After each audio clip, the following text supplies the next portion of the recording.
अस्सलामुअलैकुम वरहमतुल्लाहि वबरकातुहू। उम्मीद है आप सब बख़ैर होंगे। शाद स्टडी हब चैनल में आपका इस्तकबाल है। मैं मोहम्मद दिलशाद आपकी खिदमत में हाज़िर हूँ। उर्दू क़वायद और इंशा का ये 13वां सबक है जिसका उन्वान है कहावत। चलिए शुरू करते हैं। देखिए, ये उर्दू में कहावत है जिसे इंग्लिश में पैरेबल कहा जाता है। दर्ज झैल कहानी पढ़िए और इसे समझने की कोशिश करते हैं। एक दिन की बात है, एक लोमड़ी अपनी ग़िज़ा की तलाश में निकली। ग़िज़ा मतलब खुराक की तलाश में। सारे दिन घूमती फिरती रही, खाने को कुछ ना मिला। इसी तलाश में वो एक बाग में पहुंच गई। वहां अंगूर की बेल थी। अंगूर के रसदार खोशे लटक रहे थे। लोमड़ी के मुंह में पानी भर आया। आसपास देखकर वो अंगूर के एक खोशे की तरफ उछली, मगर उस तक न पहुंच सकी। ये जो खोशे लटक रहे थे, इसका हम माना करते हैं आमतौर पर गुच्छे हुए। ठीक है। थोड़ी देर बाद उसने रुख बदलकर फिर छलांग लगाई, मगर मुंह में एक भी अंगूर नहीं आया। उसने सोचा हिम्मत नहीं हारनी चाहिए। फिर उसने अपने जिस्म में फुर्ती पैदा की और लगातार कई छलांगें लगाईं। छलांग मतलब जंपे लगाईं। कोशिश मतलब कूदने की कोशिश की उसने, मगर अंगूरों तक न पहुंच सकी और वो बुरी तरह थक गई। आखिरकार निढाल होकर, निढाल मतलब थक हार कर, बाग से बाहर जाने लगी। जाते जाते उसने अंगूरों को मुड़कर देखा। इतनी देर में एक दूसरी लोमड़ी आ गई और कहने लगी, बहन क्यों चल दी, अंगूर नहीं मिले? लोमड़ी ने कहा, नहीं, अंगूर तो बहुत हैं लेकिन खट्टे हैं। कहानी के आखिर में लोमड़ी ने अंगूर न खाने की जो वजह बताई है, यानी अंगूर खट्टे हैं। एक कहावत है, लोमड़ी ने अपनी शर्मिंदगी दूर करने के लिए जो वजह बताई, उसे हम ऐसे मौके पर बोलते हैं जब कोई अपनी शर्मिंदगी छुपाने के लिए कोई बहाना बनाता है। अब देखें यहाँ कुछ मिसाल, पहले तारीफ़ है, उसके बाद कुछ मिसालें आप मुलाहिज़ा करेंगे। कहावत वो फ़िक्रा, जुमला या कौल है। फ़िक्रा हम कह सकते हैं मतलब फ्रेज़ इंग्लिश में, और हिंदी में से मतलब वाक्यांश कहा जाता है, जिसे बात में ज़ोर पैदा करने के लिए इस्तेमाल किया जाता है। कहावत के पीछे कोई वाक़या या कहानी ज़रूर होती है।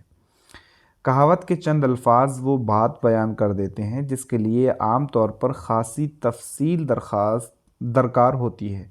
ख़ासी तफसील, ख़ासी का मतलब हो गया इनफ़, और हम कह सकते हैं आगे तफसील का मतलब डिटेल, यानी काफ़ी डिटेल उसके लिए क्या होती है, रिक्वायर होती है। दरकार मतलब रिक्वायर होती है।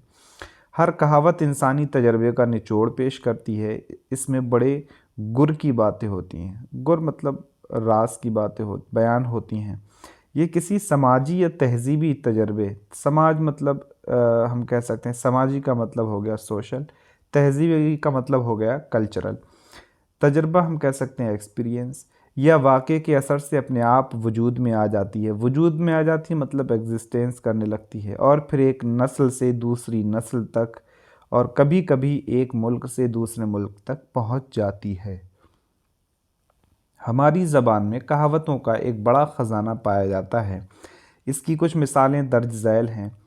पहली देख लें आप, आसमान से गिरा खजूर में अटका। मतलब ये है कि एक मुसीबत से निकलकर दूसरी मुसीबत में फंसा। अभी दिल्ली दूर है, मतलब काम पूरा नहीं हुआ है या मकसद पूरा होने में देर है। जैसे मिसाल के तौर पर आप खाने का इंतज़ार कर रहे हों और भूख लगी हो बड़ी शिद्दत की आपको, और आप बार बार पूछ रहे हैं कि खाना तैयार हो गया, तो जवाब मिलता है, बनाने वाला आपको जवाब देता है कि अभी दिल्ली दूर है, मतलब खाना बनने में वक्त लगेगा। 4 दिन की चांदनी, फिर अंधेरी रात है। ज़िंदगी के थोड़े दिन आराम चैन से गुज़रते हैं, उसके बाद फिर वही मुसीबतें। मान ना मान मैं तेरा मेहमान, यानी अपने आप को किसी पर ज़बरदस्ती मुसल्लत करना मतलब ज़बरदस्ती अपने आप को किसी के ऊपर थोपना। उसके बाद जैसी करनी वैसी भरनी,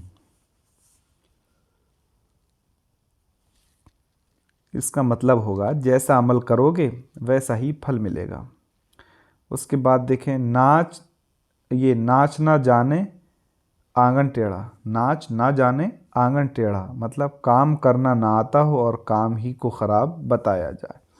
तो ये जो आपने ये फर्स्ट जो कॉलम है, इस कॉलम में जो मतलब जुमले लिखे हुए हैं ये कहावतें हैं, और हर कहावत के सामने उसका मतलब लिखा हुआ है। तो जब भी ऐसी सिचुएशन, ऐसी हालत आती है, आप इन कहावतों का इस्तेमाल कीजिए और अपनी बोलचाल को खूबसूरत बनाइए।